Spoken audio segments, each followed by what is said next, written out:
Magandang araw mga kajami. Ngayong araw nga ay papakita namin sa inyo kung paano namin alagaan ang mga pananim namin dito. Kung makikita nyo nga ay pinuputol ni Mr. yung mga sobrang sanga sa baba para naman mas lumaki pa at tumaba yung ating pananim. Hindi nga rin naman ito masasayang dahil saktong-sakto nga ngayong araw ay munggoong ulam namin. Ang tawag nga pala sa ginagawa ni Mr. ay pagpupruning. At kung gagawin nyo man ito sa mga pananim nyo, ay kailangang dahan-dahan lang at ingatan natin yung mga sangan para hindi siya madamay sa pagpuputol natin ng iba pa. Hindi nga ito tulad ng inaakala natin na pagkatanim natin ay basta na lang natin pagagapangin. Ay hala, hindi po ganun. Hindi nga rin biro ang pagtatanim ng mga ganito, lalo na ngayon na sobrang mamahal nga ng mga bilihin. Binibili rin kasi namin yung mga ginagamit namin dito tulad na lang ng mga pampataba, fertilizer, mga ganyan. Kaya naman lagi kong pinagdarasal kay Lord na sana naman ay gabayan niya kami sa aming mga ginagawa tulad na lang na itong pagtatanim namin para naman kami ay yumaman. Ay hala.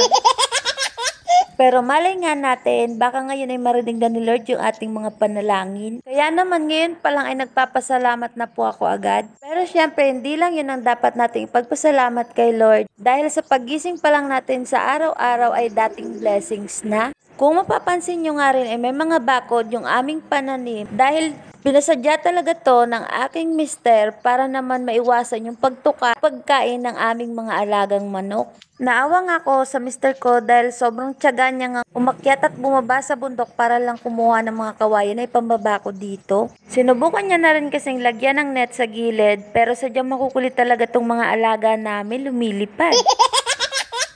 Habang pinapanood ko nga siya dito ay nangihinayang talaga ako sa mga pinuputol niya. Pero tulad nga ng sabi ko, ay hindi naman yan masasayang dahil isasaw nga namin sa ulam naming munggo ngayon. At kung hindi nyo nga naitatanong ay meron nga kaming mga tanim na mga pechay nung nakaraan. At talaga naman na nakabenta nga kami doon ng malaking halaga. Kaya naman susubukan naman namin ngayon sa ampalaya naman at sana swertehin din kami tulad ng dati. Kayo mga kajami, paano nyo ba inaalagaan yung mga pananim ninyo tulad neto? Comment kayo sa baba para naman makita namin at makakuha pa kami ng idea na galing sa inyo. At kung makikita nyo nga ay makalipas ang ilang araw ay eto na siya, namumulaklak na at talaga namang namumunga na.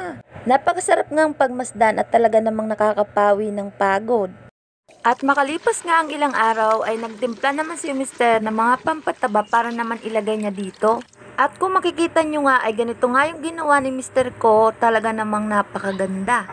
At matapos nga siyang magtimpla ng pampataba ay saka naman siya naglagay ng tagi-isang tabo para naman dito. Kung magtitimpla nga pala kayo mga kajami ng pampataba ay may sukat po yan. Hindi ko nga lang natanong yung Mr. ko kung ilan nga yung sukat dahil nakalimutan ko. Pero pwede naman kayo manood sa mga nag-YouTube. Dahil kahit kami ay doon din kami kumukuha ng ibang mga idea para naman kahit papano ay magkaroon kami ng idea kung paano nga ba simulan yung pagtatanim ng ampalaya. Kung iisipin mo nga ay napakadali lang pero hindi po pala to ganun. May bawat proseso nga sa pagtatanim, sa paglalagay ng pataba, sa paglalagay ng fertilizer at sa pagpupruning. Kung makikita nyo nga rin ay nandito na naman yung isa sa mga manok naming makukulit. Pero kahit umikot-ikot nga sila dyan ay hindi na nga nila ito magagalaw ng mga pananim namin. Kaya naman hanggang dito na lang at salamat sa panonood. Bye!